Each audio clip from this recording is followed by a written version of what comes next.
All right, ladies and gents. For this folder, for this unit, you're gonna be working on a short story, but you're gonna do it in kind of a different way. You're also going to study a particular short story of your choosing.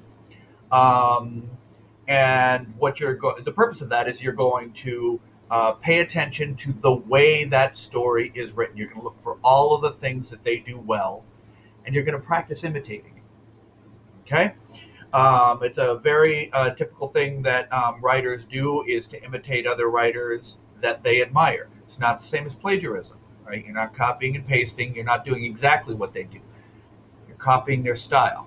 Okay. There's a line there. So, anyways, let me explain how you do this assignment, and I'll talk a little bit about how it's going to be going forward. So, on your next page, you're going to see something like this, um, and there's this long list of short stories. And what this does is it allows you to go through and pick an individual short story that you might want to go ahead and look at. Each one of those on the list is a link, and you'll be able to go back and actually see what the story looks like. Um, so you're going to go through, pick one that you want to read, a couple of hints. I mean, obviously, if there's any writers that you like, you can look at the authors' names right there. But it also lists them in difficulty right here. So the last one on the list, Pit and the Pendulum, is considered to be at the 12th grade reading level, and the very first one is considered to be at the 3rd grade reading level. Now, that may make it sound like A Clean, Well-Lighted Place is supposed to be like a Dr. Seuss book. Keep in mind, when they say that, they simply mean the difficulty of the vocabulary and the difficulty of the sentences.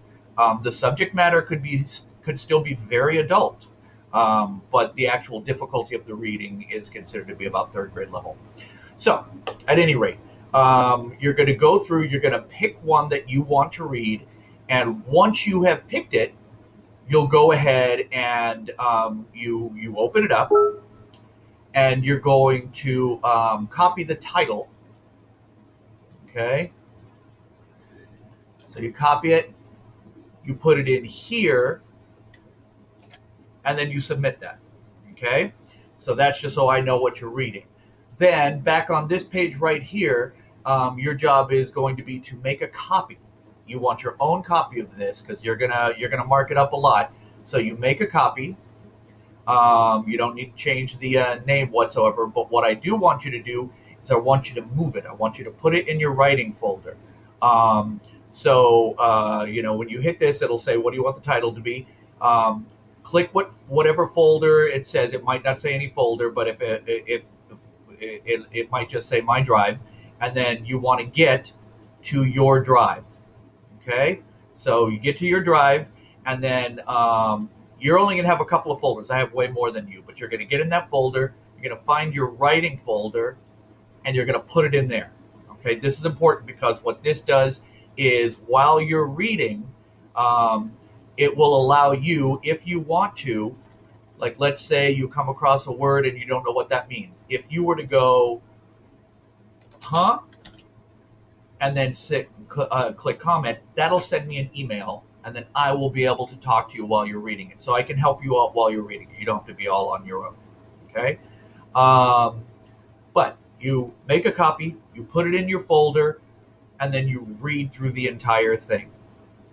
And that's pretty much it.